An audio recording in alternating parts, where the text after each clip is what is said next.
గోధుమ పిండితో అప్పటికప్పుడు చేసుకుని ఈ రవ్వ దోసలు చాలా రుచిగా, చాలా టేస్టీగా అయితే ఉంటాయండి.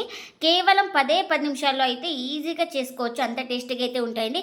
ఈ రవ్వ దోసలు ప్రతి ఒక్కరికి నచ్చుతాయండి. అంత టేస్టీగా అయితే ఉంటాయండి. ఇంకెందుకు ఫ్రెండ్స్ ఆలస్యం, ఎలా చేయాలో ఏంటో అనేది వీడియోలోకి అయితే వెళ్ళిపోయి చూద్దామా మరి.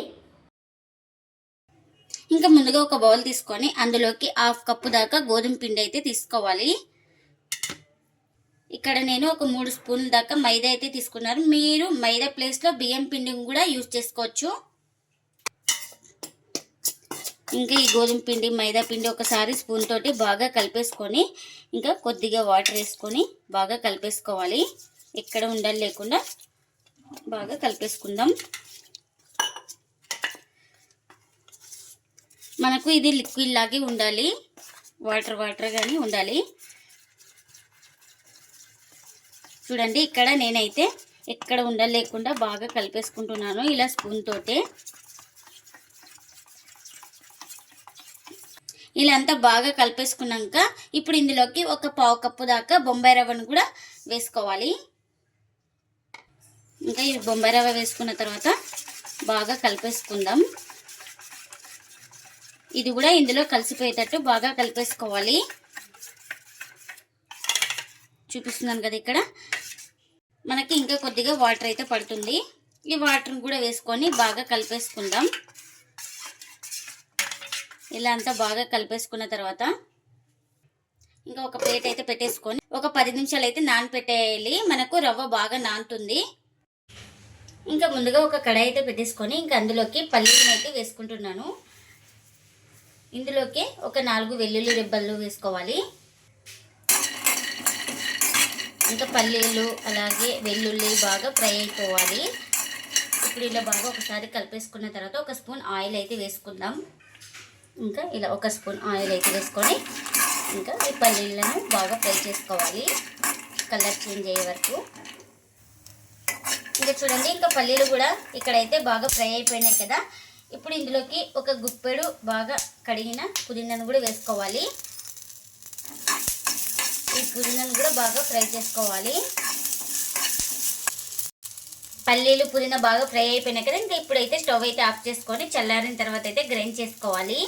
ఒక మిక్సీ జార్ అయితే తీసుకొని ఇప్పుడు ఇందులోకి చల్లారిన పల్లీలు అలాగే పుదీనా అవన్నీ వేసుకుంటున్నాను. ఇంకా ఇప్పుడు ఇందులో కూడా ఒక 1/2 స్పూన్ దాకా జీలకర్రను కూడా వేసుకోవాలి. నేను ఇక్కడ మిర్చి బదులు కారం అయితే వేసుకుంటున్నాను. మీరు పల్లీలతో పాటు మిర్చిని కూడా ఫ్రై చేసుకోవాలి, మిర్చి కావాలనుకుంటే. ఇంకా ఇప్పుడు ఇందులోకి సాల్ట్ కూడా వేసుకుంటున్నాను. ఇంకా అలాగే కొద్దిగా వాటర్ అయితే వేసుకొని ఇంకా గ్రైండ్ చేసుకోవాలి. ఇంకా చట్నీ గ్రైండ్ చేసుకున్న తర్వాత ఒక బౌల్లోకి అయితే తీసుకున్నాను.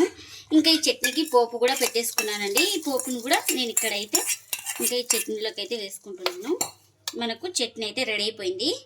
ఇంకా ఒక 10 నిమిషాల తర్వాత అయితే ఇంకా మనకు రవ్వ, గోధుమ పిండి అన్నీ బాగా నానిపోయినాయండి. ఇంకా ఒకసారి ఇలా స్పూన్ తోటి బాగా కలిపేసుకుందాం.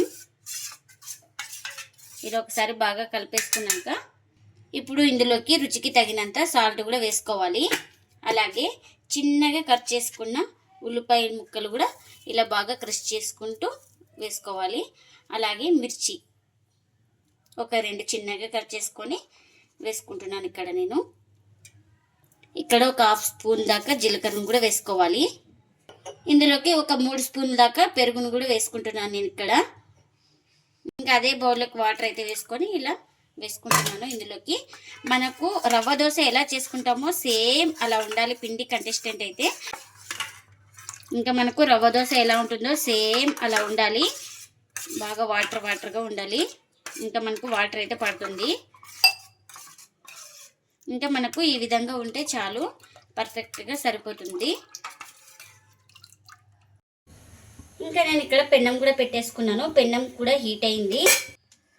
ఇంకా ఇప్పుడు మనం పెన్నం హీట్ అయింది కదా, ఇప్పుడు ఇలా ఉల్లిపాయ ముక్కలు అయితే వేసుకోవాలి. అక్కడ కొంచెం స్ప్రెడ్ చేసుకోవాలి. మనం పిండి మొత్తాన్ని ఒకసారి ఇలా బాగా కలిపేసుకొని పైన వాటర్ అయితే వస్తుంది కదా, తేలుతుంది కదా, మనకు ఈ వాటర్ అయితే వేసుకోవాలి. మనం వేసేటప్పుడు పెన్నం హై ఫ్లేమ్లోనే ఉండాలి. ఇలా మొత్తం ఎక్కడైనా గ్యాప్స్ ఉంటే స్ప్రెడ్ చేసుకోవాలి. ఇలా ఎక్కడ గ్యాప్స్ లేకుండా బాగా ఫిల్ చేసుకోవాలి. ఇంకా ఇలా కొంచెం బాగా తడి ఆరిపోయిన తర్వాత ఆయిల్ అయితే వేసుకుంటున్నాను.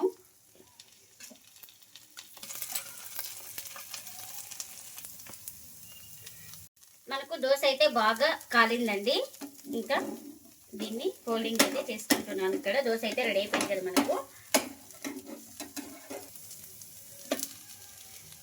ఇంకా ఇదైతే రెడీ అయిపోయింది కదా, ఇంకా ప్లేట్లోకి అయితే తీసుకుంటున్నాను.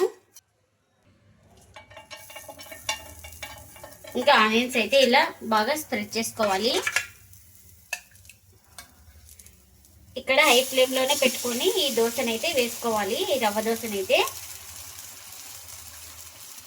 ఎక్కడ గ్యాప్స్ లేకుండా బాగా ఫిల్ చేసుకోవాలి. మనం పిండినైతే గ్యాప్స్ ఉండకూడదు.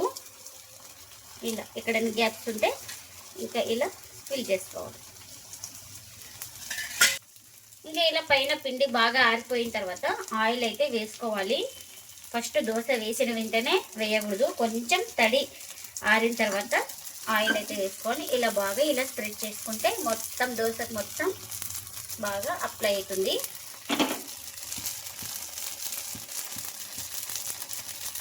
ఇంకా మనకు దోశ అయితే బాగా ఫ్రై అయిపోయింది. ఇంకా ఈ దోశ కూడా రెడీ అయిపోయింది. ఇంకా ఈ దోశను కూడా ఇలా ఫోల్డింగ్ అయితే చేసుకుంటున్నాను. ఇంకా దీన్ని కూడా ప్లేట్లోకి అయితే తీసుకుంటున్నా. మనకు దోశ ఇంకా కలర్ఫుల్గా రావాలంటే ఒక పావు టీ స్పూన్ దాకా పసుపు అయితే వేసుకుంటున్నా. ఇందులోకి ఒక పావు టీ స్పూన్ చాలు.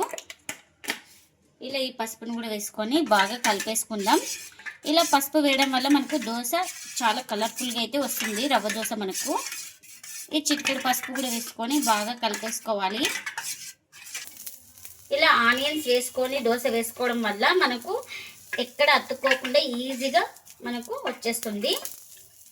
ఇంకా ఆనియన్స్ అయితే వేసుకున్నాను కదా, ఇప్పుడు ఈ దోశ పిండిని కూడా వేసుకుంటున్నాను.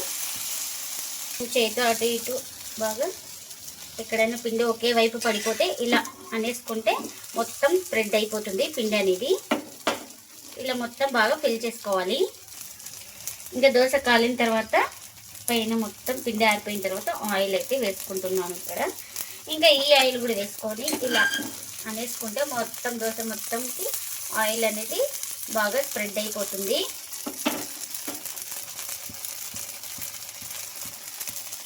ఇంకా మనకు ఈ దోశ కూడా బాగా ఫ్రై అయిపోయింది కదా. ఇంకా దీన్ని కూడా ఒక ప్లేట్లోకి అయితే తీసుకుంటున్నాను. ఇంకా ఈ దోశ కూడా మనకు రెడీ అయిపోయింది. చూడండి ఎంత కలర్ఫుల్గా ఉందో దోశ అయితే. అన్నీ ఇలానే చేసుకోవాలి. ఎంతో టేస్ట్గా ఉండే గోధుమ పిండి రవ్వ దోశలు అయితే రెడీ అయిపోయినాయండి. ఇంకా ప్లేట్లోకి అయితే సర్వ్ చేస్తున్నాయి. ఈ రవ్వ దోశలను అయితే అప్పటికప్పుడు చాలా ఈజీగా చేసుకోవచ్చు. ఇంకా ప్లేట్లోకి అయితే సర్వ్ చేస్తున్నాను. ఇంకా మనం పసుపు వేసుకొని చేసుకున్నాం కదా, ఈ రవ్వ దోశ కూడా చాలా కలర్ఫుల్గా ఉంది చూడండి. ఇంకా పిల్లలకి ఎప్పుడు ఒకే రకం కాకుండా ఇలా వెరైటీగా చేసి పెడితే పిల్లలు కానీ పెద్దలు కానీ చాలా ఇష్టంగా తింటారండి. ఈ రవ్వ దోశ చాలా క్రిస్పీగా ఫ్రై చేసుకుంటే మనం లో ఫ్లేమ్లో చాలా బాగా ఫ్రై అయిపోతుంది క్రిస్పీగా. అంత టేస్టీగా అయితే ఉంటాయండి. మీరు కూడా తప్పకుండా ఒకసారి ఇలా ట్రై చేయండి.